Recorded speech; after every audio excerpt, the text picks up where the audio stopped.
it's Brian with GreyWolf again. So today we've got this here package. This is a VioTek 27-inch gaming monitor. It is the GNV27DB, if I am reading the letters and numbers correctly. This is a gaming monitor designed for 1440p at 144 Hertz. So it is a high refresh rate, high def monitor, and we are going to take a look at it. I'm going to break this into two videos. Today is Saturday, and this past Thursday I just had a procedure done on my back, and so I'm not up to doing like a full video of testing it and everything.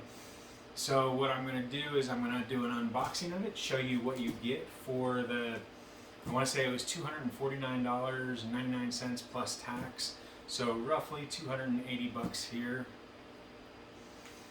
This monitor is, like I said, high refresh rate, 144 Hertz, and it's 1440p, so it's better than 1080p, but not as high def as, what is it,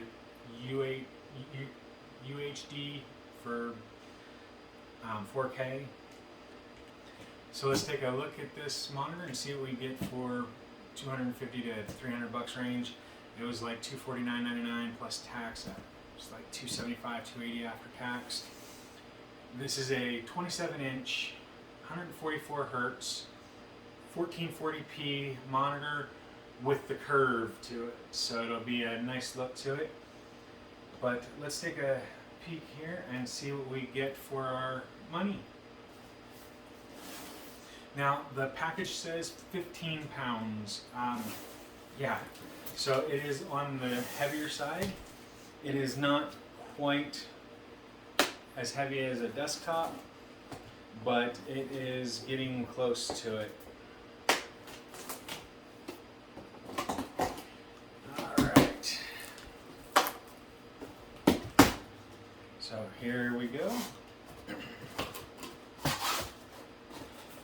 So when we first open it, we have the power adapter here. And we have what appears to be the stand. And then a bunch of styrofoam, so I'm just going to go ahead and empty this out real quick. I just didn't want it catching on there.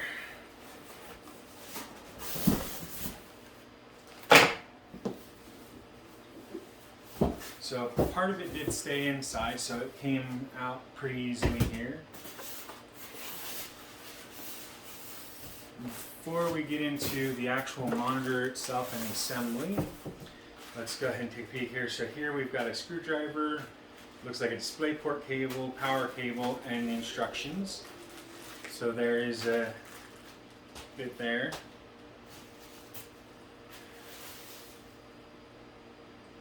And I'm going to say this goes into the back, this goes into the stand. I will say I am disappointed in one thing about the stand here, and that is that it does not look like it's going to have any adjustability. It is stand, I mean, it's sturdy, it's made out of aluminum or whatever, so it's going to be pretty decent, I think, but like I said, on the downside it's not adjustable, so you won't get much with the screen. Now, on the back of the monitor, I do see what looks like, there we go.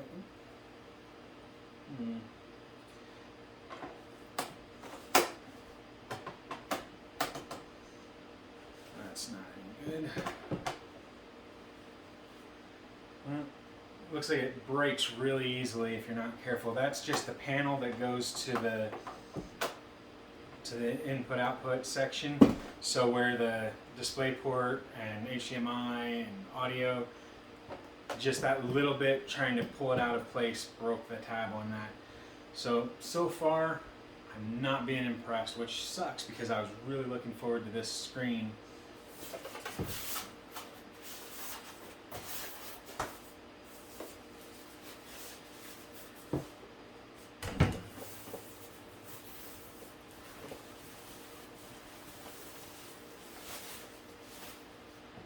Alright, so the monitor itself like I said, is a curved monitor. You've got all of the buttons for controls down here on the what'll be the lower right when you're facing the screen, and they are tactile enough that you can feel them pressing in, so it's nice. And they all feel like buttons as opposed to any of them being some of those little control knobs where they're kind of like a, for lack of a better word, like a joystick. And on the back here it does say VioTek, so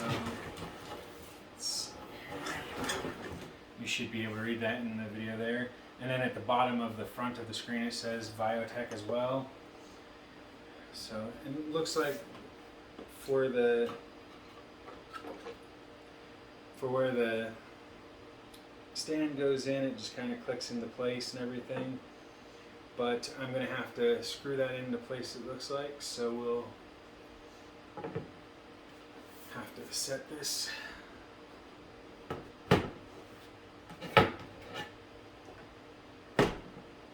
And like I said, I'm really disappointed that it snapped the tab on that easily. That is just super disappointing.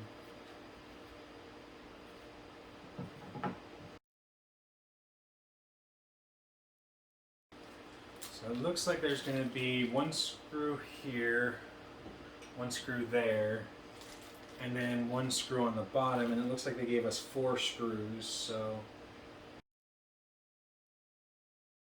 And for any of you that have watched my videos before, you know that I am disabled, so the screwdriver is not my typical cup of tea when it comes to using a screwdriver, but it should work well enough for me to get this done so that I can show you the tools in action and everything working the way it's supposed to.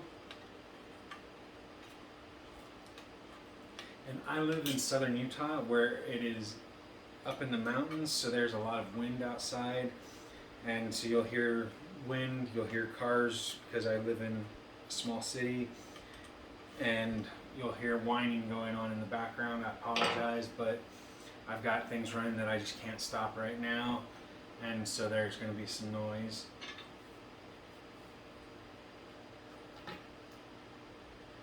So now I am noticing here that there are pads throughout the foot section of each side here, and most of them look fine, but just having sat it down on a table, it attracted a lot of dirt to one of the pads, but only one, and that usually means that it's sitting unevenly, so that doesn't bode well. I mean, between that being that if it's unevenly seated, that's bad for the monitor because then it's going to be wobbly, and we already know that the monitor can't sustain any kind of physical confrontation because even a panel that's supposed to come off, when you try and take it off, it snaps the tabs, and that's just ridiculous.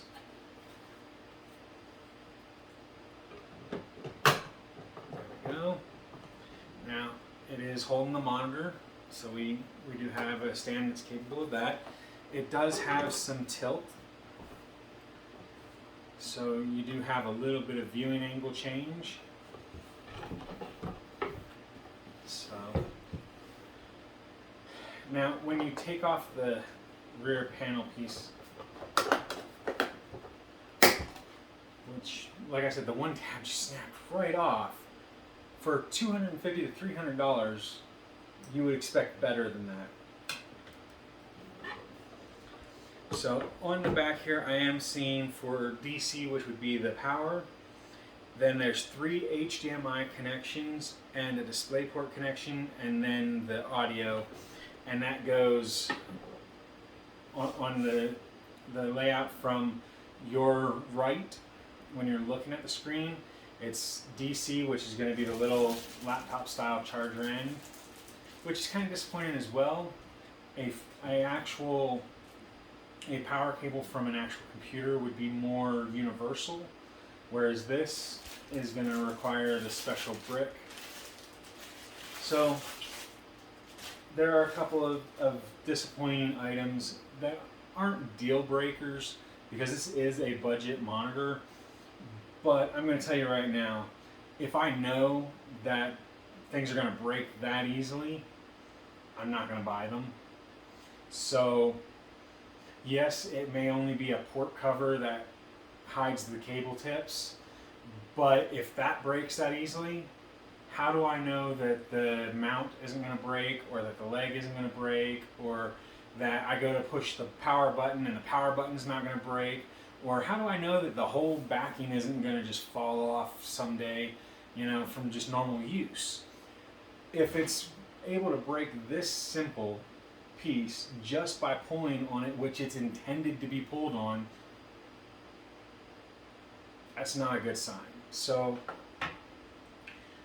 this video though is just about the unboxing and the assembly of it, and then I will do a separate video on the quality of the screen and give a breakdown of how it responds, how it feels, how it looks. So, but this video is just for the assembly and the unboxing, and we've done that. It's 3 screws. You get a 4th one for free, so you have a spare. So it's 3 screws, and you're up and running. I didn't even have to look at the instructions. It's just common sense. You know, if you've ever assembled any kind of electronics, TV, projector, computer, any of that kind of stuff, it's just obvious how it goes together. There is a little click switch for the back of the display stand. And I don't know if you can actually see it, so I'm going to lift it up a little bit. But right here, there's a little click button that you click, and that allows you to slide the mount off, kind of like a little bit like that. And so that'll let you pull it off. It does not appear to be Vesa compatible, which there's no Vesa mount on here, so that is another disappointment.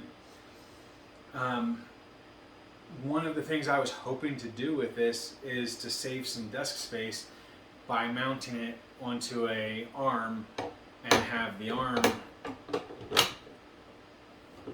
arm hold it up on the desk. So again, those are the downsides, but again, it is a budget monitor. You got to expect some parts were cheaped out on. So in conclusion, the unboxing of this monitor is very simple, easy, and straightforward. There's not a whole lot to go wrong with it. You do want to be on the careful side, especially when you're getting ready to plug it all up, because you will break this if you pull just slightly harder than, you know, it wants you to. So strike one. It does have 3 HDMI ports, which means that you can plug multiple items up to it, which works great for me because actually right underneath the desk where my desktop is, I actually have the home server sitting down below the desktop that I use for things. So that will actually be able to run an HDMI cable up behind the desk into the back of here. I don't need high refresh for it. That thing's got more power than it needs, and it can do high refresh, but it really isn't needed. It runs a Ryzen 7 3700X and 32 gigs of DDR4 RAM with a Vega 56 graphics card. And the Vega 56 on it is about a year old. Bought it brand new, put it in, it's been running great, not had any issues, so I'm not going to be upgrading the video card, especially with this GPU insanity going on with all the scalping and mining and everything.